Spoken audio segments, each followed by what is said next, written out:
Hi everybody, and welcome back to Plastic Models by Regular Dude and my 2020 review.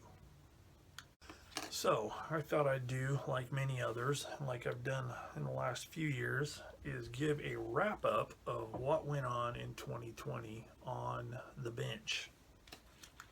Now we all know the other stuff that's gone on, so I'm not even going to talk about it. Let's talk model stuff. So what happened in 2020 on my bench? The only real things other than actual model building is I further tightened up my workspace, clearing a little bit more actual surface area for working, have my tools, my most used tools and supplies out and easy to reach, so I don't have to go digging around for it. Just fine tuning, got everything set up pretty much the way I want, and it's working pretty good. So as far as new stuff, not really much going on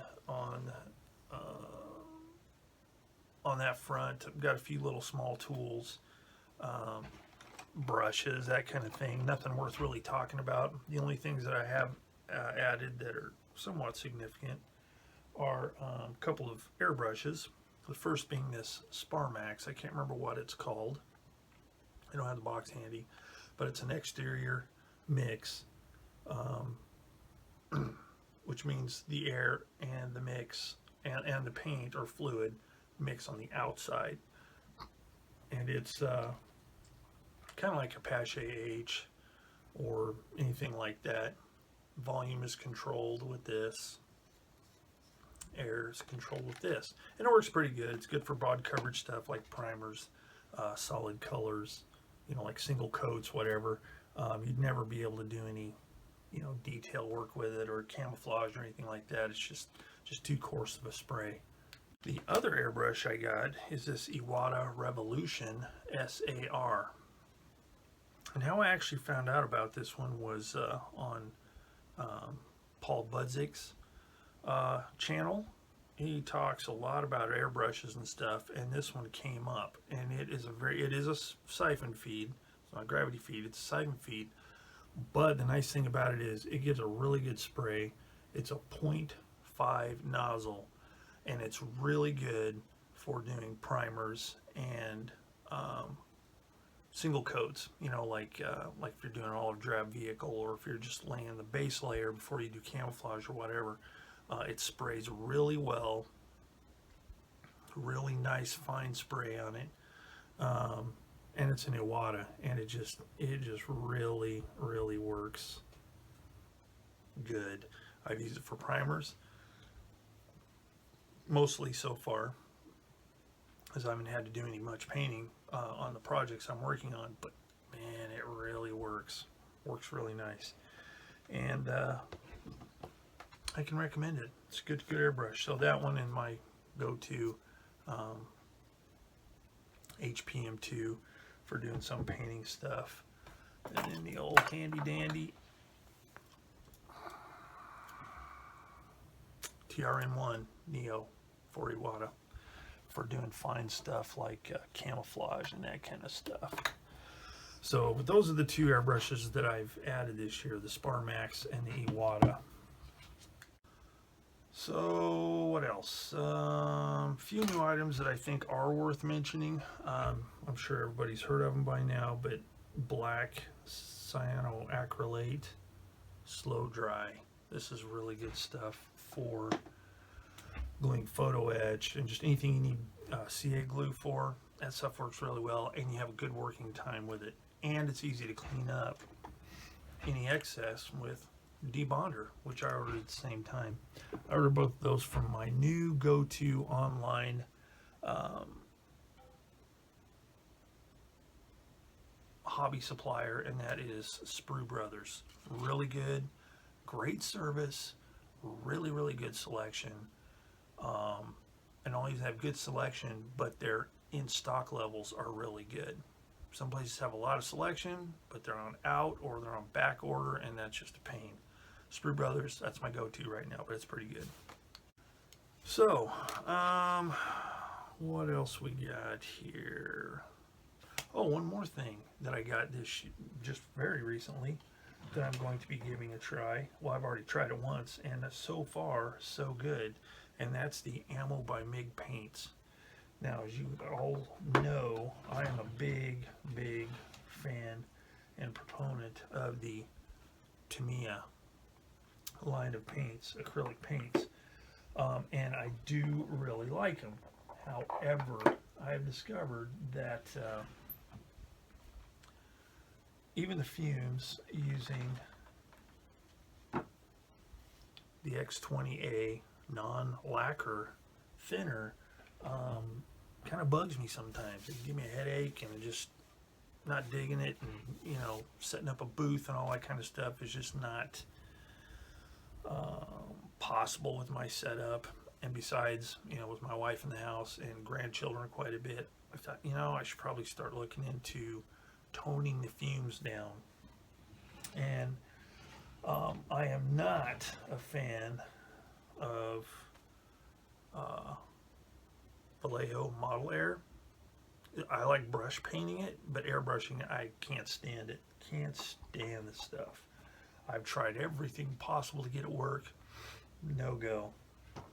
So when looking for water-based acrylics with no odor, I checked into a few different ones, and after reading up and also considering some of the ones I've already tried, I decided to give these a shot. So I ordered one set, and it's the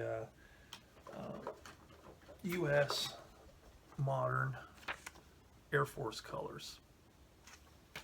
I ordered that set for a kit that I'm working on, and I have to say that I'm pleasantly surprised. Sprayed a base layer with my HPM2 single action, and following their recommendation of doing light coverage coats, multiple coats, it sprays really well. But the real thing the thing I really dig is I'm not having problems with tip dry with the water-based acrylic, or drying in the cup. Now, using some things, it'll start drying around the edge of the cup as it's, as you're using up the material, it creates a skin, and it's a pain to clean. And if you have to refill your cup, you risk getting some of those little bits and pieces in your nozzle of the airbrush, and it can create all kinds of havoc. But in using that, you just straight out of the bottle, no thinning, nothing like that. Straight out of the bottle, after thoroughly shaking it with the steel ball that comes in it. Sprayed quite a lengthy deal. I did put my cap on, and I think that might be part of the deal to help it keep from skinning over. And it worked like a champ. The color's good, the finish is good. It takes a little bit longer to spray it than the Tamiya, just because I have to do lighter, well, maybe I don't have to, but because I did lighter coats. But it worked really well. So maybe onto something here. I'm pretty stoked. So let's hope that it just keeps on working like I want it to. So now down to the nitty gritty. Completed kits this year. I actually completed 8 kits this year. That's pretty good. Don't remember how many I did in years prior. Didn't check. But I did complete 8 kits. So what I'm going to do is I'm going to get a rundown. I'll describe what the kit is. Then I'll throw up a photo of the kit, and then move on. So the first kit I completed this year was the Bandai 1/72 scale X-Wing. It was my first Bandai kit, my first Star Wars kit, and I have to say I really enjoyed it. I did it as Wedge Antilles ship, so I had to do some paint modification, I had to do the markings differently, do some different colors, I had to do a little bit of research, but it was really fun. I really enjoyed it, and I'm looking forward to doing more Bandai, or Bondi, however it's pronounced, Star Wars kits. But here's the X-Wing.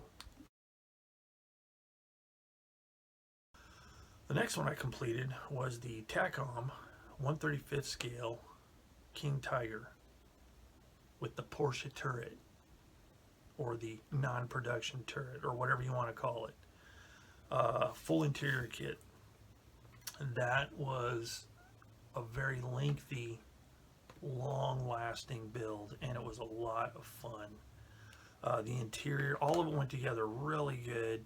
It was really fun painting all the stuff on the inside, getting it all together, and I was really stoked because a lot of times people wonder, what is the point of doing an interior, because you're not going to be able to see it once it's all buttoned up and put together. Well, that is very much the case. But my thing is this: there's two ways to look at it. Number one, if you chronicle your build via build logs on forums or blogs, or if you do a video series, you'll get to see the interior, or you can show off the interior as you do it and as you complete those parts. But the nice thing about this kit is the way it fit together so well. I was able to put it together in a way that I can take the top off the turret so you can see inside the turret top and inside the turret. I can take the back plate off the engine deck, and you can see the engine and all that detail, and obviously take the turret out so I can see down into that part of the fighting compartment. And then the I call it the hatch plate. It's the plate that has the hatches that can be removed for service of the vehicle, to work on the transmission or whatever, or the differential and transmission, all that kind of stuff. That can be removed as well, so I can see all the inside, and it's just really, really awesome. But that was a really fun kit, and here it is. The next one I got complete was the Asuka 1/35th scale M4A3 76 wet VVSS late war vertical volute suspension Sherman. And that was a really fun kit as well. I always enjoy doing the Asuka kits. They always go together really good. The detail's great. And that was one where I first decided I wanted to start adding figures to my kits whenever I could. And I did. And as you'll be able to see in the photo coming up, I put one in the driver's hatch. And I have some more that I'll eventually paint and stick in there, but I wanted to do at least one for that kit, and here it is. So the next kit I did was the Edward 1/48 scale BF 109 E3 Weekend Edition. And being a weekend edition, it just comes with plastic. There's no photo etch or resin or anything like that. It just comes with one decal marking, one marking option.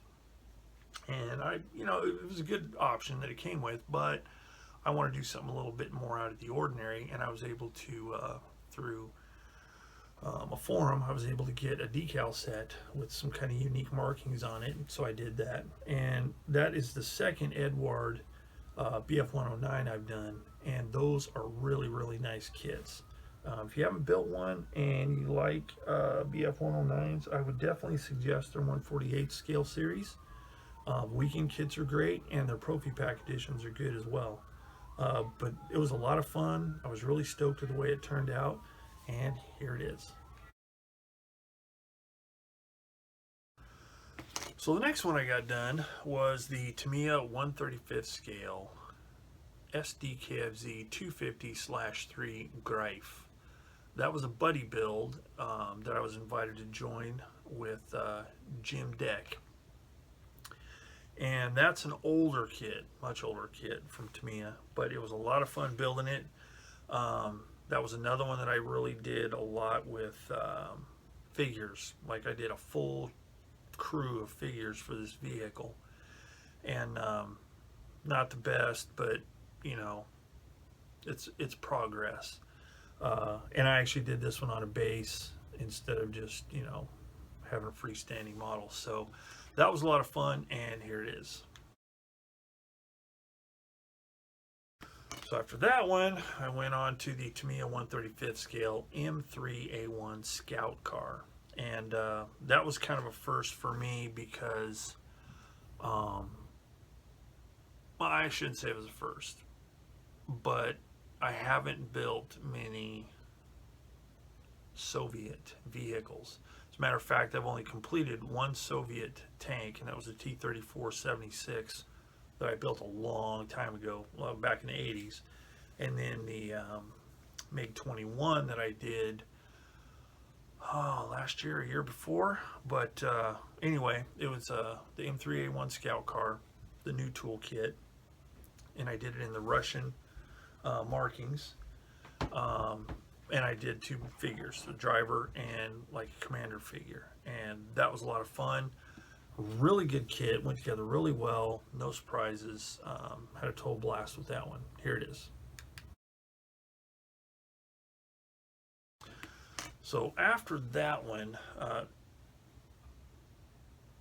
the next kit that was completed was the Revell 1/32 scale Mustang P51D -5NA.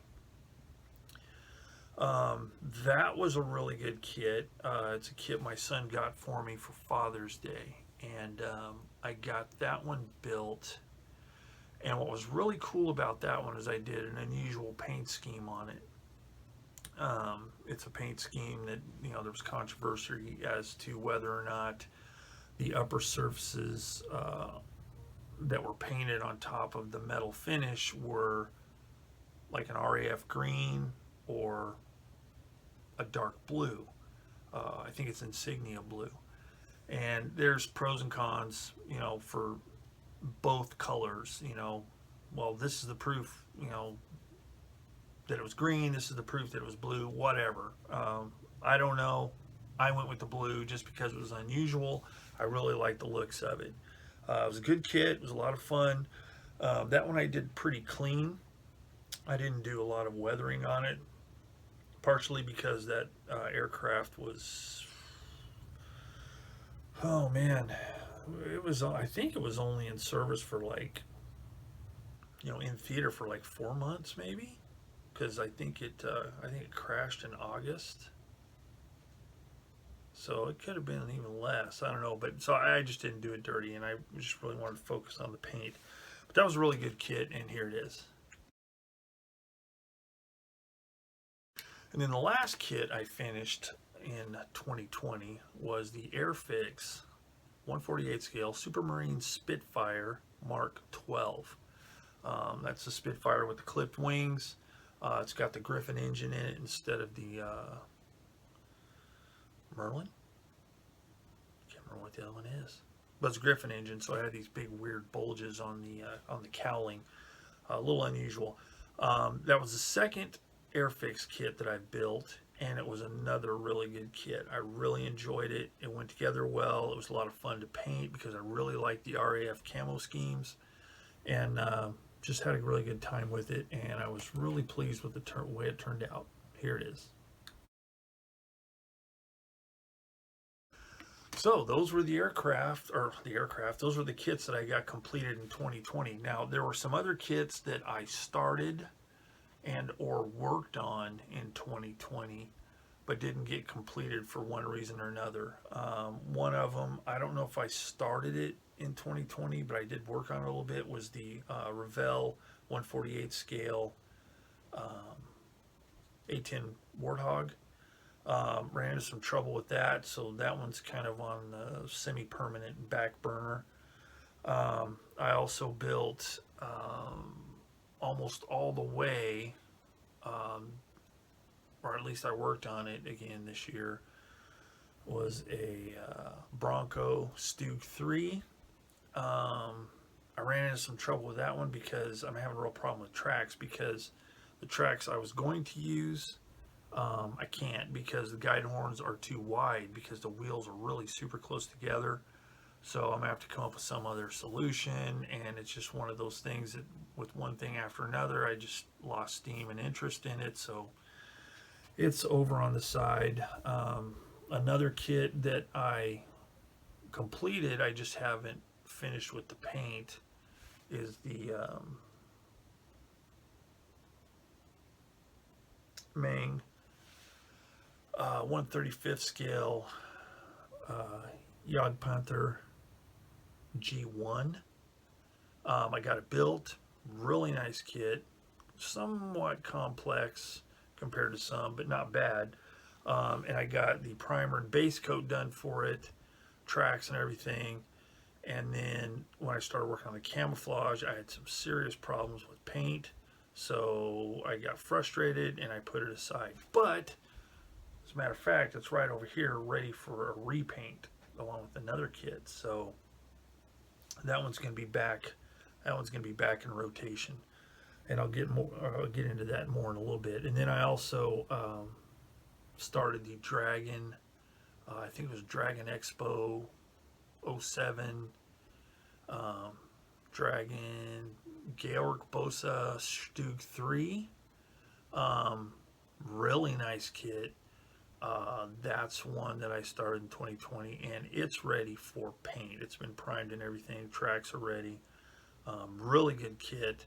But that one needs to be painted as well, and that's why I dug out the Jagdpanthers. That way I can do them both the same, you know, put the base coat on both of them since it's both the same color. So, and then I also, and those were kind of worked in between other builds. So, you know, that was kind of an off and on deal. And then the third one that I started in 2020 that I have yet to complete is the Tamiya 1/48 scale F-16 CJ Block 50. This is the most modern aircraft I've built. Before that, it would have had to have been the MiG-21 as the most modern. So this one's way more modern than that, because I generally stick with World War II aircraft. But that one also got started. So that brings me to my next topic. You know, kits that aren't complete that I'm going to be finishing in the coming year, 2021. Those three kits, I'm going to get them painted, weathered, whatever needs to be done, and I'll be done with those. And then I can move on to some other kits. And what I'm going to build next, I have no idea, because it's going to be probably into January for sure before I get these other three done. And I don't want to really start anything else till I get these three done. That way I kind of start fresh for the year. I've got some ideas, and I'll talk about that on a later video, kind of showing what I have lined up as possibilities for the coming year, because I've got enough kits right now due to an acquisition from a very generous contributor. I've got enough kits that I got easily a couple of years worth of kits. For sure a year, if not 2 full years. But so that's what's going to come up for 2021. The Dragon Stug, the Ming Jagdpanther, finish both those, and then finish up with the Tamiya F-16. So that is what I got completed, and the ones that I got started for in 2020. So that's basically it. That is my wrap-up video for 2020 and what went on. So I had a lot of fun this year. Learned a few new things, got a few new things, but not much. But really enjoyed building kits this year, and I'm looking forward to doing some more. And I want to take this opportunity to really thank all of my subscribers, especially those that frequently contribute to, you know, the comments section and ask questions and just the interaction. I really appreciate that. You know, I don't know how many subscribers I have. I think it's 2,900-ish, something like that. And that's really cool. It's not about the numbers, because in reality, out of those 2,900 subscribers, I probably have a handful that actually watch my videos and interact and comment and stuff like that. So To those that subscribe, I really appreciate it. To those that interact, I really appreciate that. That's part of what I do this for. I like the interaction. I like answering questions for people that have them, and you know that's kind of my goal with this channel, is to be helpful if possible, and that's one of the things I want to try and do this year. Is I've got a question and answer intro video lined up to do another question and answer session. So look for that soon. I want to try and do some like demonstration kind of things just based off of some of the questions that I've been getting from viewers. You know, like how do you do this? How do you fin that? How do you mix this? What would you do in this case? Stuff like that. And that's, you know, that's kind of what I want to do some more of this year. So, you know, look forward to that kind of stuff. And again, thanks for watching my videos and putting up with my shenanigans and listening to my rambling on and on and on. Just kidding. But thanks a lot. I really appreciate it. So, to all of you out there in YouTube land, thanks for watching Plastic Models by a Regular Dude. And I will see you all later.